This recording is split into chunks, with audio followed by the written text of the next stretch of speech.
श्रावण महीने की पंचमी के दिन शंकर भगवान पर जिस जिस परिवार के व्यक्ति का कांवड़ जल हमने बताया आपको, जरूरी नहीं है कि डंडा बांधकर 2 कांवड़ के जल के लोटे लेकर जाओ, आप अपने हाथ में भी 2 पात्र लेकर जा सकते हैं।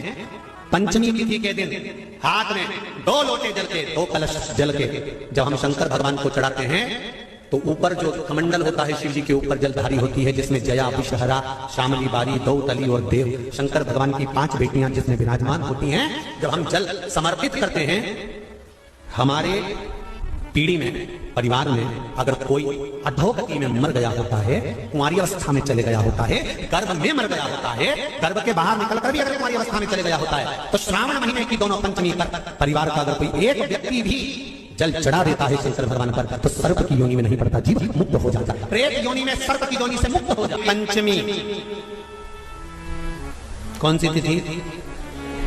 पंचमी, चाहे वो शुक्ल पक्ष की हो चाहे वो कृष्ण पक्ष की। शिव महापुराण की कथा कहती है, आपको सुख अनुभव हो जाएगा। कार्य सिद्ध, जिंदगी में कभी संपदा कम नहीं हो सकती, संपदा बढ़ती चली जाती है। संपदा घट नहीं सकती, बढ़ेगी और घटेगी, कष्ट नहीं आ सकता, रोग बीमारी तकलीफ नहीं आ सकती। आपके लिए तो लाभदायक है, समझ लो ये कथा। शास्त्र कहता है कि जिसके घर में संपदा की कमी हो, पैसा आ ही नहीं रहा हो, सब दूर उलझ गया हो, बहुत टेंशन चल रहा हो, पंचमी तिथि के दिन गन्ने का रस जानते हो, ईख का रस, गन्ने का रस तुलसी जी के क्यारे में हाथ में लेकर 7 बार अपना नाम और गोत्र बोलकर छोड़ दो, जिंदगी में 3 साल में तो करोड़पति बनकर बैठ जाओगे, कभी लक्ष्मी की कमी नहीं आ सकती। तैयारी में बैठे रहोगे कि फिर पंचमी तिथि आए। हमारे यहाँ सांपों की पूजन कौन से दिन होती है, कौन सी तिथि में करते हैं? जम के बोलो जरा। नाग पंचमी।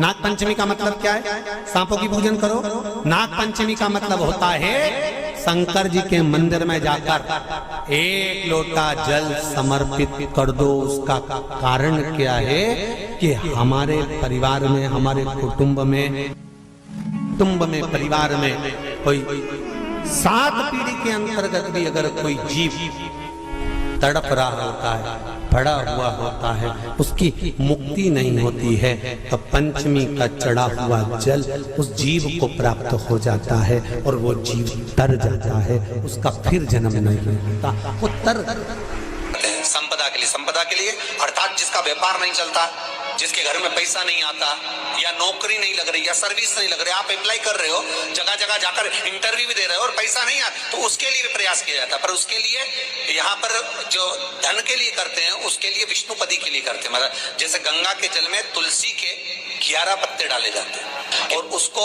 किसी भी नारायण के मंदिर में, राम कृष्ण शिव, शंकर नहीं, राम कृष्ण भगवान विष्णु, दत्त आदि जितने नारायण के मंदिर हैं, उस मंदिर में किसी भी पात्र में, एक छोटे से पात्र में उसको भरकर रखी जाते हैं महाराज। उससे भी जॉब, सर्विस, नौकरी में सफलता प्राप्त हो जाती है। परंतु वो भी एकादशी को ही होता है। कुछ देर तक पात्र को रखा जाता है, फिर वही पात्र का जल किसी भी वृक्ष के नीचे डाल दिया जाता है, उससे भी नौकरी के लिए फायदा मिलता है। गंगा का जल को छोटे छोटे बच्चे रहते हैं, कुछ बच्चों को माता जबरदस्ती के भोजन कराती है, खिलाती है, ठोकती, मारती, खिलाती है। कुछ बच्चे ऐसे रहते हैं, वो कुछ खा ही नहीं पाते, मुख में दो और वॉमिटिंग कर देते हैं, उल्टी कर देते हैं। ऐसे बच्चों के लिए, या जिस व्यक्ति को भोजन पचता नहीं और उदर में एसिडिटी रहती हो और जलन टाइप की होती हो, उसके लिए भी श्रंबेश्वर महादेव का स्मरण है। सुंदर व्याख्यान वर्णन किया है। श्रंबेश्वर महादेव के ठीक सामने, अर्थात भगवान शंकर के किसी भी शिवलिंग के सामने एक तांबे के लोटे में जल रख लीजिए और जल के अंदर 3 बेलपत्र डाल दीजिए, 1 पीपल का पत्ता डाल दीजिए, शमी के 11 पत्ते कलश को छुआकर शंकर भगवान के शिवलिंग पर श्रंभेश्वर महादेव के नाम से चढ़ा दीजिए। उस जल को उठाकर ले आइए, 1 रात्रि तक घर के अंदर रखना है। उस जल को श्रम्भेश्वर महादेव का नाम लेकर, जिस व्यक्ति को एसिडिटी होती हो या उधर खराब रहता हो या भोजन नहीं पचता हो या पेट से जुड़ी हुई प्रॉब्लम हो या बच्चों को भोजन कराते हैं और वो वोमिटिंग कर देते हो, ऐसे बच्चे को या भोजन नहीं भा रहा हो ऐसे व्यक्ति को उस जल को सवेरे दोपहर शाम 3 बार श्रम्भेश्वर महादेव का नाम लेकर आचमन कराना प्रारंभ कर दो, पिलाना चालू कर दीजिए। 3 या 4 दिन पिलाओगे, अपने आप उदर में भी आनंद रहेगा, बच्चा भोजन करना भी प्रारंभ कर देगा। श्रम्भेश्वर जिसको साइटिका की बीमारी होती है या स्लिप डिस्क की बीमारी होती है या कमर की रीढ़ की हड्डी कहीं बांकी टेढ़ी होने लगती है या नसें चोक होने लगी हों, काम ना कर रही हों, तो उसके लिए कुंदकेश्वर महादेव पर आप कोई भी सफेद कलर के पुष्प भगवान शंकर के मंदिर में कुंदकेश्वर के नाम से 31 फूल समर्पित करना है। 31 पुष्प, और कुंदकेश्वर के नाम से 31 पुष्प समर्पित कर कर बेलपत्री के पेड़ के नीचे की जड़ थोड़ा सा भाग निकालकर ऊपर से छीलकर अंदर का भाग शंकर कुंदकेश्वर को चढ़ाना है। उस जड़ को लाकर उसको पीसना है और पीसकर सुबह के समय पर 3 बार उसका कुंदकेश्वर का नाम लेकर सेवन करना है।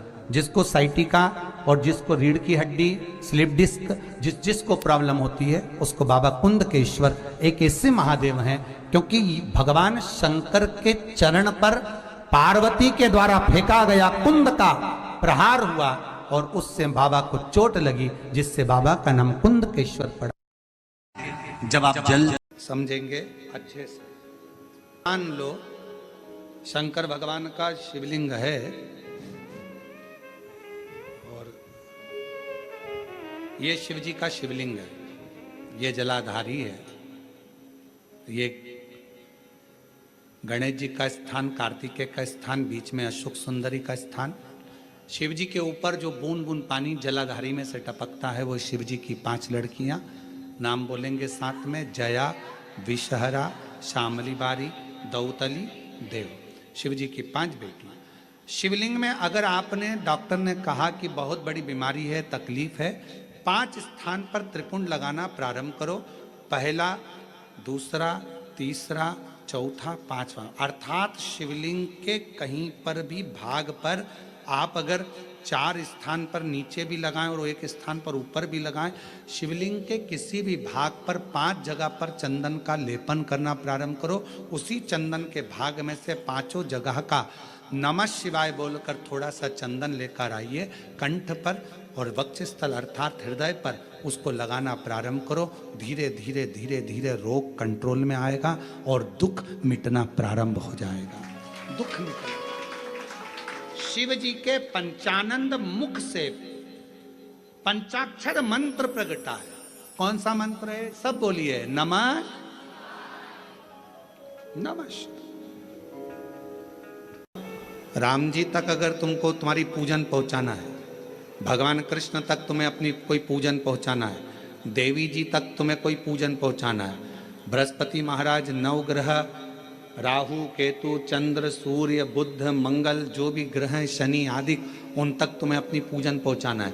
अपनी कुल देवी, कुल देवता, पितर देवता, जितने भी देवी देवता हैं उन तक अगर आपको कोई पूजन पहुंचाना है तो किसकी पूजन करेंगे? तो कहा शंकर भगवान की अगर किसी ने पूजन कर ली तो 33 कोटि देवता तक वो पूजन पहुंच जाए।